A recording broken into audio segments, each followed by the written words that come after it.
জি খালা ভালো আছেন আপনি? দোয়া করবেন আমার জন্য ইনশাল্লাহ, এবং আপুরে নিয়ে যাবেন ভোট কেন্দ্রে, ভোট দিতে আমাকে যাবেন ইনশাল্লাহ ইনশাল্লাহ। এবার সবাই নিয়ে যাবেন, কিন্তু জামাত থেকে সাবধান, ওরা টাকা দিয়ে ভোট কিনতে চায়। ইনশাল্লাহ ইনশাল্লাহ ইনশাল্লাহ ইনশাল্লাহ ইনশাল্লাহ, আল্লাহ কবুল করুক, আল্লাহ কবুল করুক, আমিন আমিন। জি জি জি, আসসালামু আলাইকুম। আচ্ছা ঠিক আছে।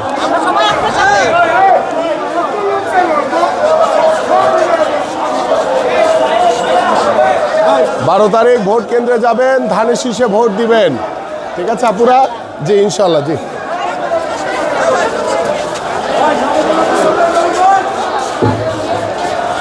জি, সালাম আলাইকুম। ওকে ওকে, যান হ্যাঁ যান, ঠিক আছে ভাই।